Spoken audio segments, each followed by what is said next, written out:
Swami Prabhupada ki jai. Anantakoti Vaishnava Vrinda ki jai. Namacharya Srila Haridas Thakur ki jai. All glories to the assembled devotees. All glories to the assembled devotees. All glories to the assembled devotees. And all glories to Sri Sri Guru and Gauranga.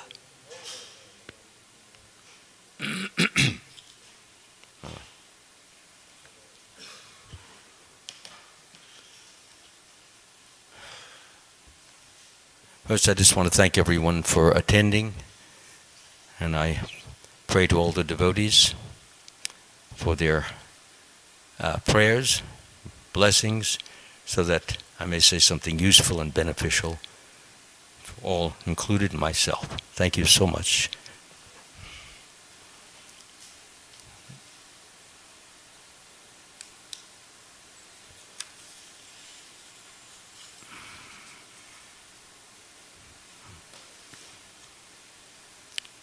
Om Namo Bhagavate Vasudevaya.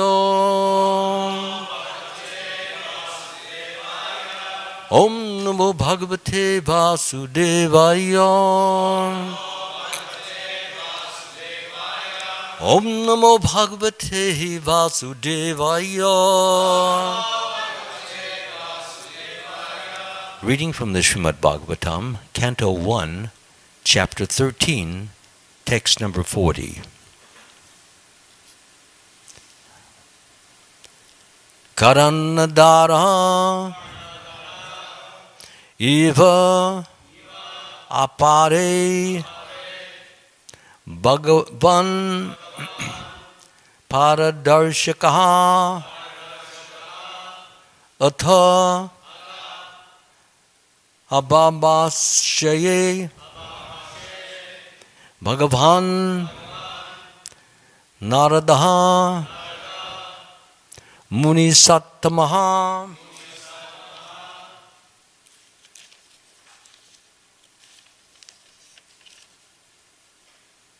Okay.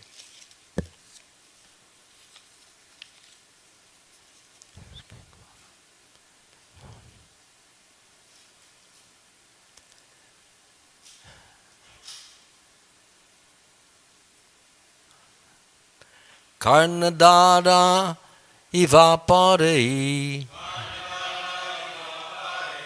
Bhagavan Paradarshakaham Athabhashe Bhagavan Narado Muni Sattamaha. Karnadara Ivapare Bhagavan Paradarshakaha Athabhase Bhagavan Narado Muni Sattamaha. Karnadhara Ivapare Bhagavan Paradarshakaha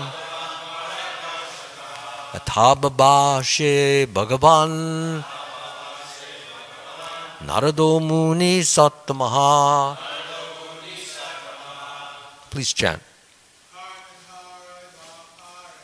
Karnadhara Ivapare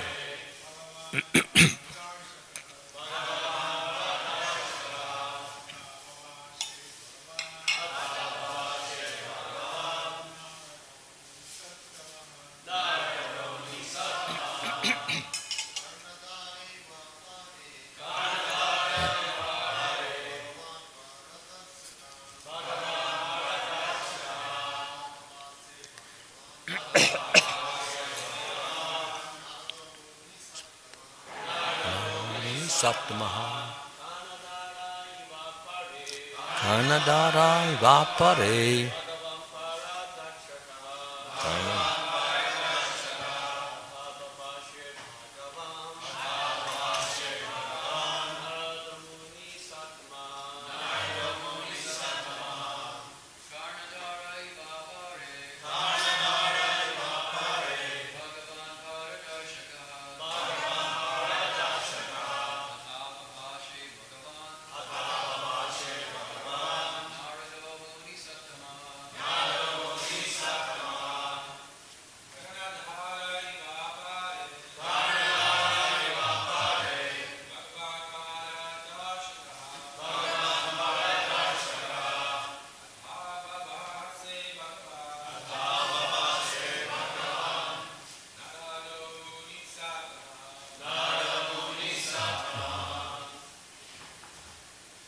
Ladies, please.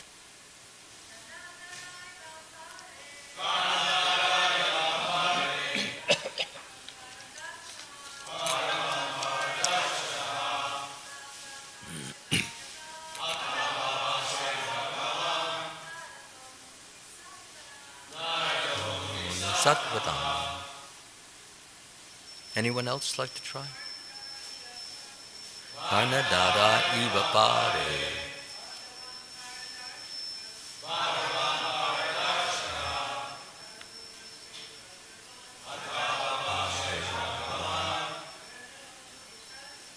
Narabhumi Satamam. Synonyms. Karnadaraha, captain of the ship. Iva, like.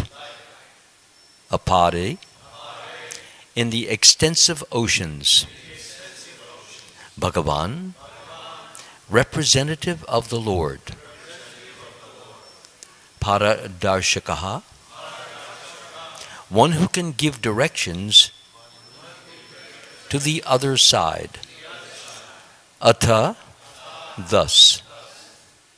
Ababashe, began to say.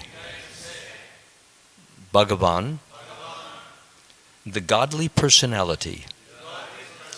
Narada, the great sage Narada. Muni Sattamaha,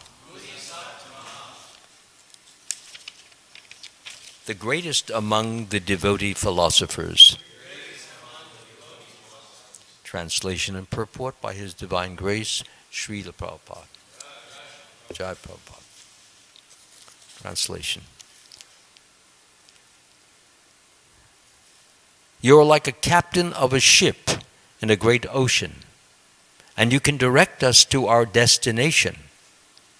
Thus addressed, the godly personality Devarshi Narada, greatest of the philosopher devotees, began to speak. Please repeat. You are like a captain of a ship in a great ocean, and you can direct us to our destination.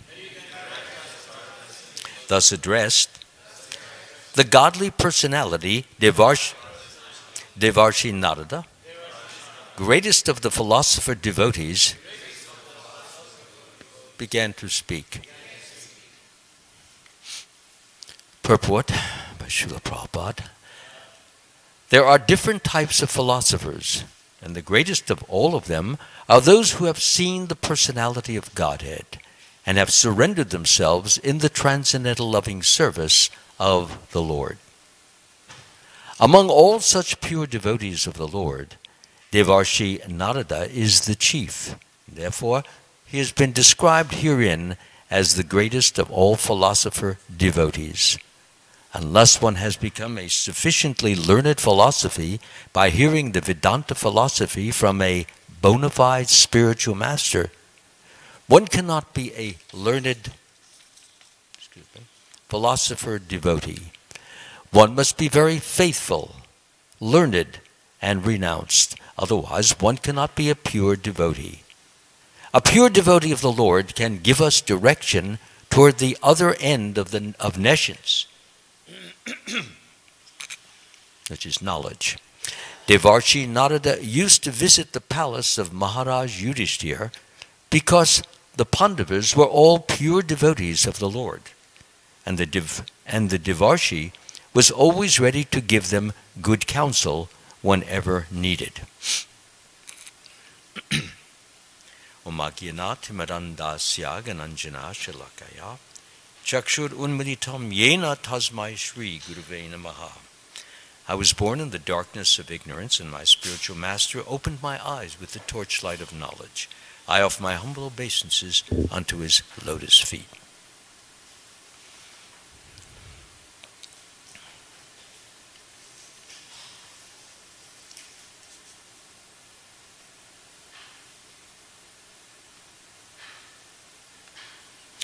So, we've come from the position where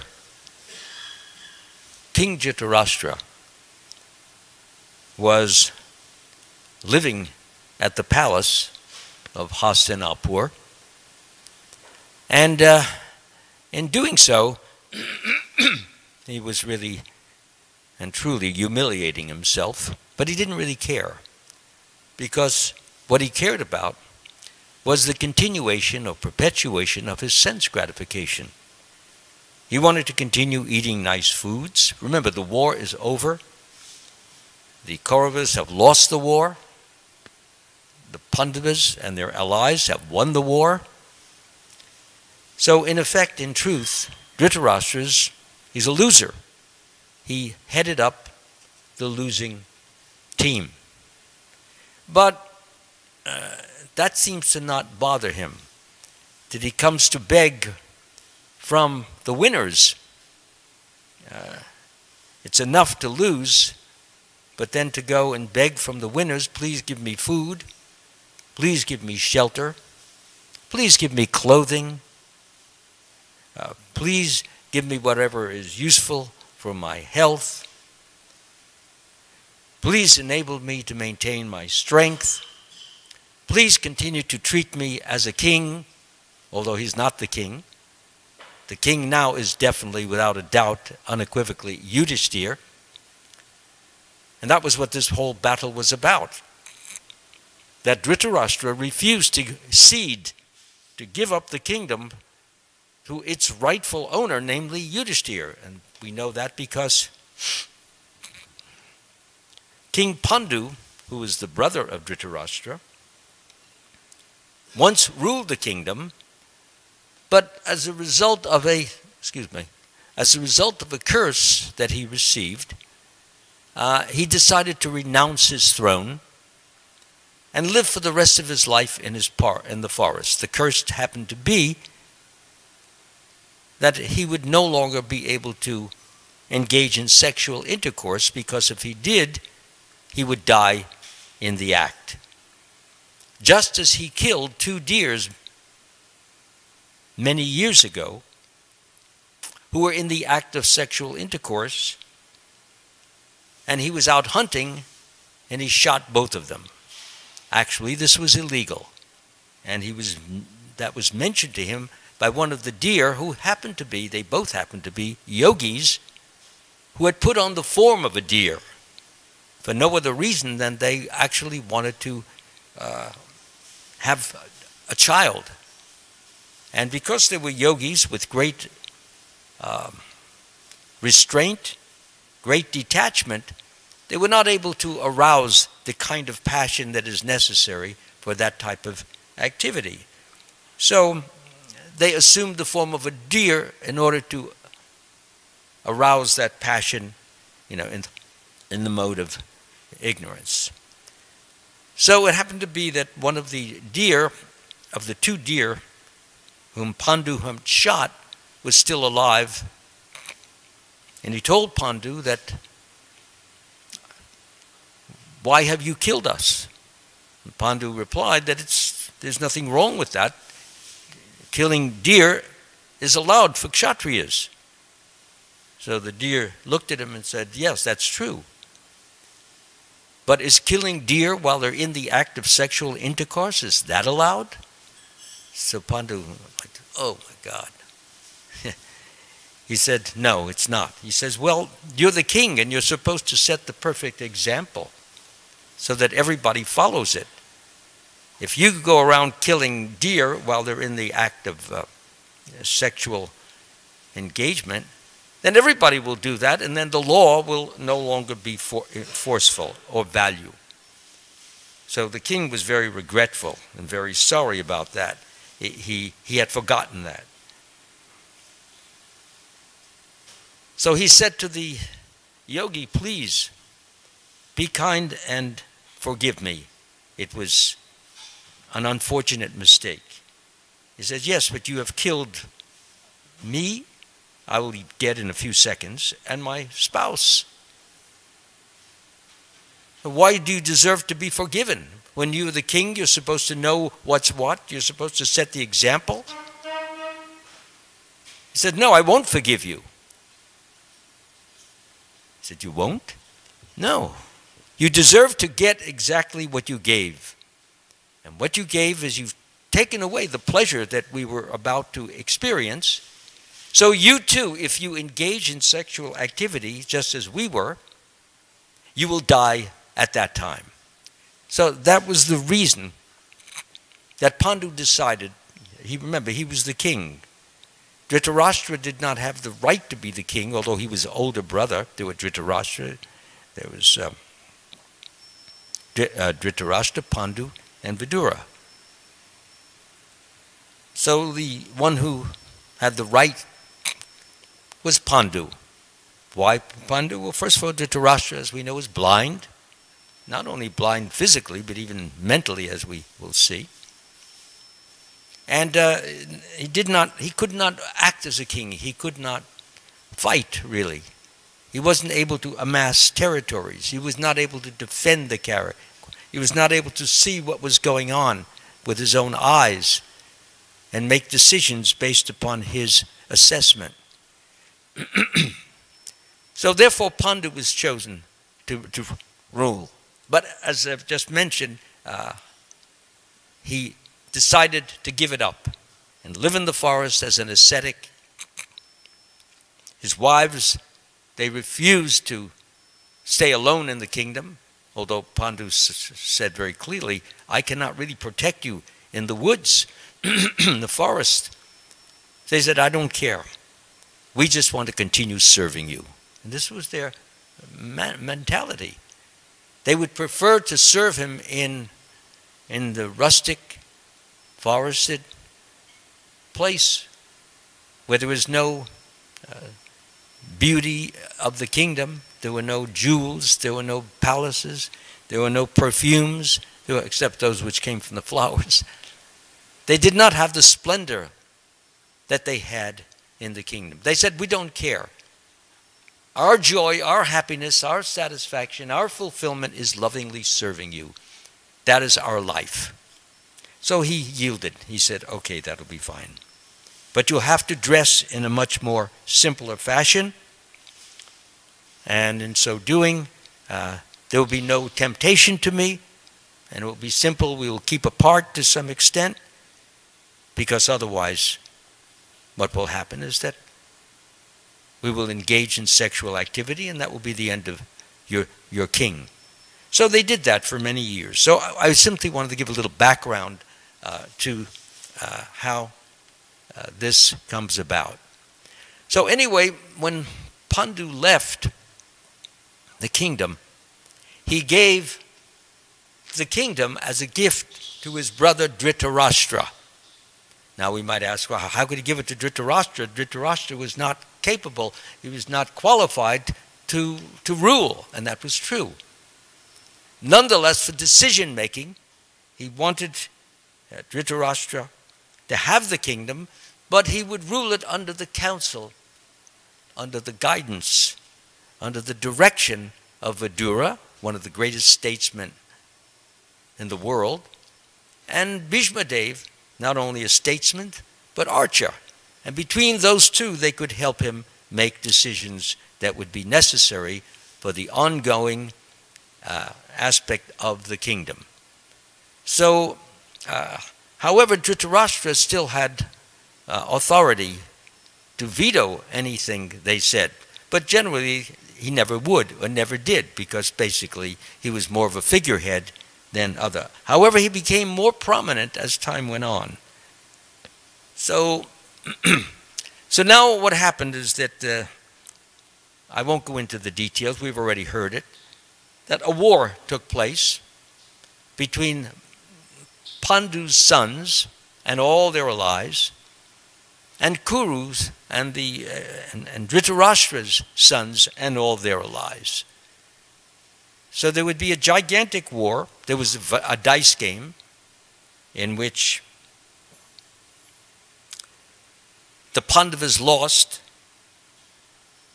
by the cheating methods of Shakuni, who was the uncle of Duryodhana. Duryodhana is the son of Dhritarashtra. So what happened is that he lost his entire kingdom. He even lost his brothers, himself, his wife. Anyway, the matter was further discussed, and it was decided that the kingdom would be given back to the Pandavas, provided that the Pandavas agreed to a condition, because many people were a little disturbed and upset that the Pandavas had nothing. So by providing a condition by which the Pandavas could gain back their kingdom, that would be a means, that would be the way, that all would be well again. So the condition is that the Pandavas for 13 years would have to live in the forest. No kingdom, no beauty, the beauties of palace life. And so they would have to live there, and they agreed to this. But in addition to that, there was a 14th year in which they would have to live incognito, which means disguised. They would enter a kingdom and they would ask for service there, and in so doing they would receive service, but they would never be known by anyone there until the 14 years were up, were finished. At that time they could reveal their identity, and they would, of course, at that point be given the kingdom that they had lost through cheating, gambling. Shakuni was the gambler. So that happened. 14 years passed by, and the Pandavas, they succeeded in achieving, although Duryodhana, he claimed no, there was still some time left. But Bhishma Dev, who happens to have been there, he said no, they did succeed. So anyway, Yudhishthira, who was entitled to the kingdom because his father was the king, and it was settled that when Yudhishthira would be old enough, mature enough, and understanding enough to be able to manage the kingdom, manage it through understanding, manage it through skill, manage it through amassing allies. When he would be able to manage it, then Dhritarashtra would return the kingdom, would give the kingdom to Yudhishthira, and that would be the end of it. That was supposed to be the way it should be. But Dhritarashtra, as we learn in the Krishna book, Dhritarashtra was very greedy and very ambitious. And although he was blind and he was ruling the kingdom through, as I have already said, ruling it through Vidura and Bhishma Dev, he loved the idea of power. He loved the idea of being chief. And of course, why not? That's why we all came into this world. To be a lord, to be a king, to be important, to feel valuable, to be respected, to be honored, to be glorified. That's why we're here. One time we were in the spiritual world, and we were living as servants of the Lord. But the living entity has independence and could see the Lord doing his service and could even question their own position, as a servitor.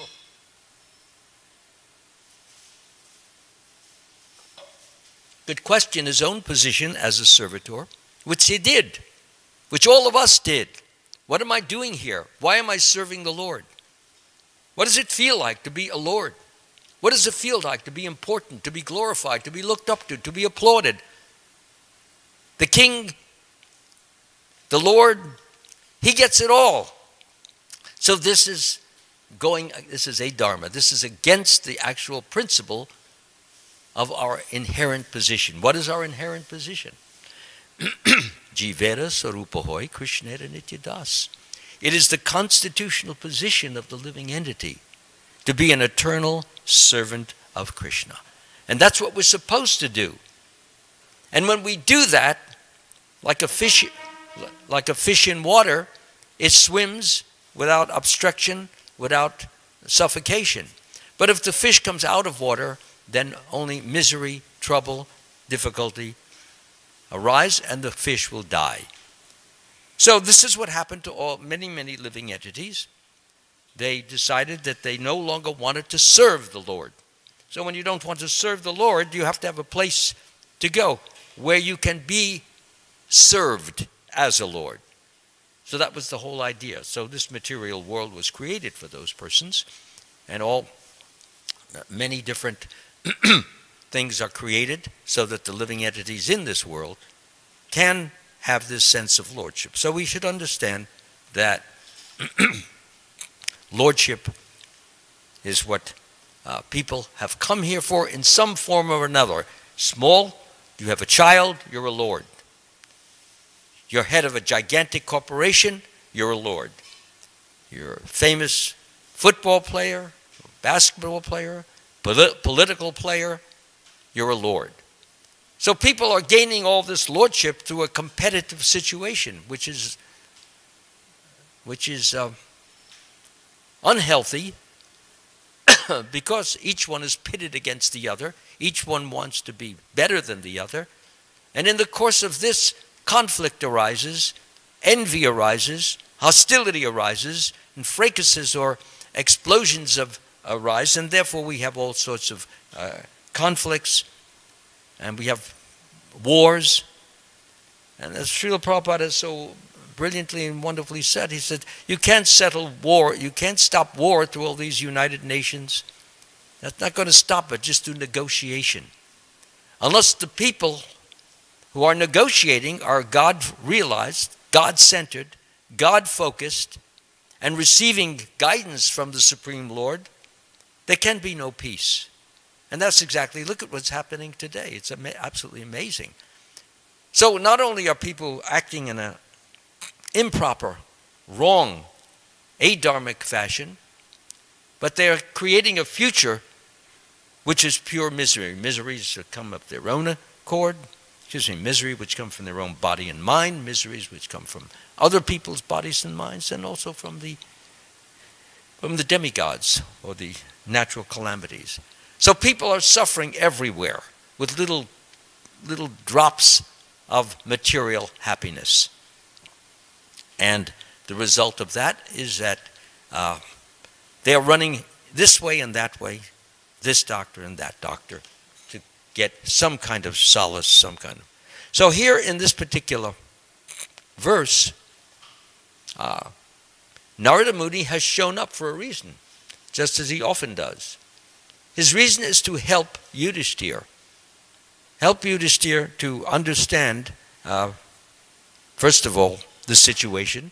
Help him to overcome his grief, the grief that he feels for Gandhari and his uncle Dhritarashtra.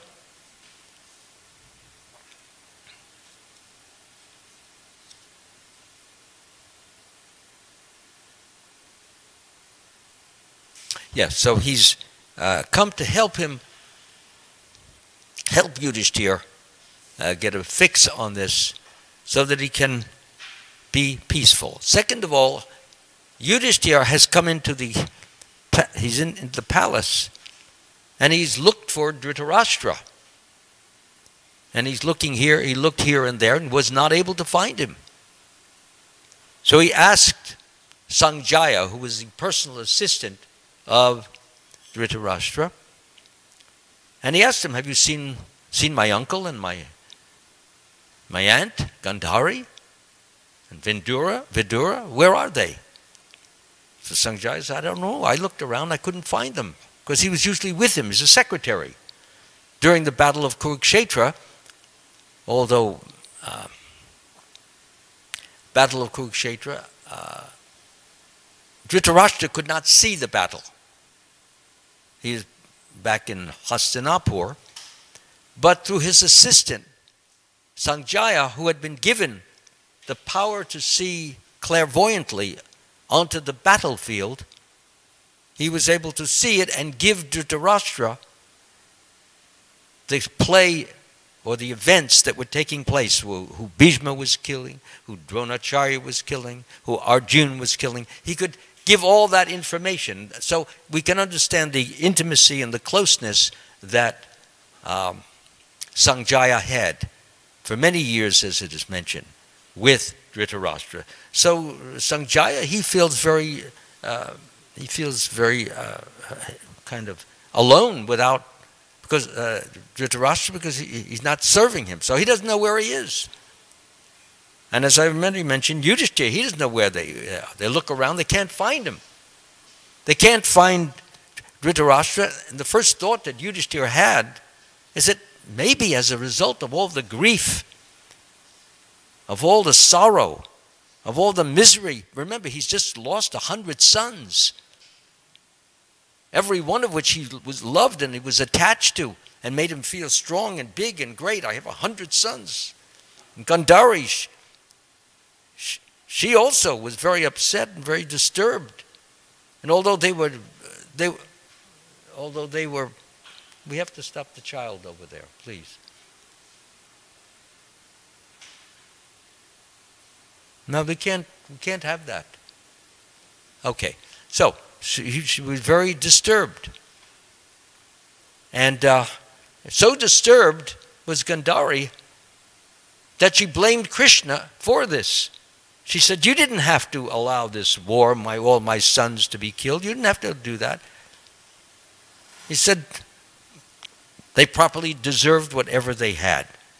So she said, for doing this, I curse you. So she cursed Krishna that in 36 years he would leave the world and all the Yadus, they would perish, which actually did happen at some point in time. Krishna allowed this. He could have counteracted it, but he felt that that was part of his plan, and therefore he went along with it. So therefore the question came is, where is Dhritarashtra? Where is Gandhari? Where is Vidura?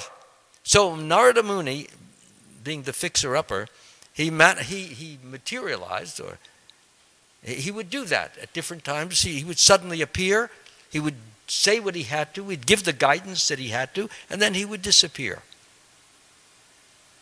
When Dhruva Maharaj went out to the kingdom looking, he wanted to find, a spiritual master, and he wanted to become greater than even Brahma, because he was insulted by his stepmother. He didn't care. He was 5 years old. So Narada Muni appeared there and began giving him guidance and instruction. So here again, Narada Muni appears, and the first thing he said is that Dhritarashtra is now in an ascetic or a yogi community, and he is practicing Ashtanga Yoga. He has taken the advice of Vidura to try to go back home, back to Godhead, rather than continue just living like a slavish dog in the palace, which is actually a very great feat. It's great because it gives us direction. So many of the people who are out there are like Dhritarashtras in one way or another. And by our guidance, by our direction, by our encouragement, by our enthusiasm, we can get these people to take books and read these books and let them know that these three miseries can be overcome by taking shelter, by absorbing oneself, by deeply becoming committed to lovingly serving the Lord. And through this loving service, the Lord will reciprocate and give one the peace, to give one the strength, to give one the guidance, give one the bliss, the happiness that everyone is looking for but never finding. So Narada Muni mentions that the particular river, I think it's a Sapta something river, anybody remember it? Okay, anyway, it's a river and it's up on the southern side of the Himalayas. And Dhritarashtra, he's there, and he's practicing Ashtanga Yoga, the 8-form method. Yama, niyama, niyama means all the things that you don't do. And niyama, all the things you do, just as we have. You accept whatever is favorable for discharging devotional service, reject whatever is unfavorable, those things. So yama and niyama, those are the first two limbs. And then there is Asana, sitting for periods of time, for meditation. Pranayam, which is control over the breath, using it to control the mind. Pranayam. Pratyahara, which is control over the senses. And then dhyana, excuse me, which is when the mind is controlled, it is then fixed either on the tip of the nose or between the two eyebrows or in even one of the other chakras. Then the dharana, then there's dhyana, which is even a higher level of meditation where one becomes even more deeply absorbed. And then finally samadhi, in which one enters the infinite light. So one may ask, well, why would Dhritarashtra want to enter the infinite light? Actually, he comes basically in the Vaishnav line. The reason is that Vidura could not teach him, he could not give him any more than of the 5 forms of liberation. He could only give him the one, Sayujya. Because he had committed many offenses against the Pandavas. And Krishna did not take that lightly. So he gave him, through the yoga system, the means by which he could enter the infinite light. So what would be the value? Well, first of all these different methods that I've mentioned bring one to a level of serenity, calmness, gentleness. And from there, when a person achieves this, the next thing is that he can slowly enter into this samadhi. So what is samadhi for an impersonalist or with Sayujya? There are 4 other forms of liberations. Sayujya is one of them. And it's the one that devotees never want. But Dhritarashtra was a materialist. He acted solely and totally as a materialist. And although he could see Vidura's point that it would be a waste of time to hang around, rather try to find God, but the only God he could find would be the one that he would be allowed to find, which is the impersonal. Some people are not even allowed because of their activities, their deeds, their lack of devotional activities, their offenses, to even go to the other 4. For example, there is Sarupya, which is getting the same form as the Lord. Salokya, living on the same planet as the Lord. Samipya, which is having a friendly, loving association with the Lord. And Sarshti, having the opulences of the Lord. So he would not even be allowed that because that is devotional, even on a lower level. So what happened was that that's what he would, that's all he could get. And Vidura was rather sad that that's all he could teach him, but that's it. So anyway, what happened was this. He learned those yogic techniques. Remember Sati? When Sati was upset and humiliated by her father, what she had done in making offenses to Lord Shiva. So what she did is she entered the yogic trance and burned her body through yogic technique. She could create heat in the body, which caused it completely go up in flames. So Dhritarashtra, he did the same thing. He learned that technique, and his body burned completely. So that was the end of his physical body. And he entered, as far as I could understand, the impersonal Brahman. So what is the value of the personal Brahman? Basically, one can only attain peace. There is no devotional service in the impersonal Brahman. For example, if we have all this light here, and we increase it hundreds of thousands of watts, will I be able to see anybody here? No, all I'll see is white light. And although I may have the illusion, in fact, Prabhupada refers to this Brahma-Jyoti as the last snare of illusion. Yes, in other words, you think you're God. You think you have it all. You have no conflicts, no problems, no difficulties. You just rest. It's pretty much like, like being on a raft, on the ocean, and you're just there. But after some time, what happens? You get bored. You want to do something. You want to act. You want to become involved in something. And so the only way that could be done is through the personal form. As the Bhagavatam says, those who I can't remember how that verse goes. Those who think they are liberated in this life, but who are devoid of devotional service to you, are of impure intelligence. Although they accept severe austerities and penances and rise to the spiritual position to impersonal Brahman realization, they fall down again because they neglect to worship your lotus feet. So that's it.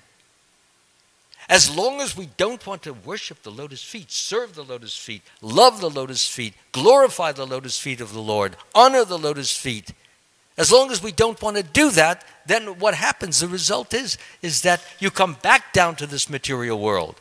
So you go from the area of light and you go to the area of darkness.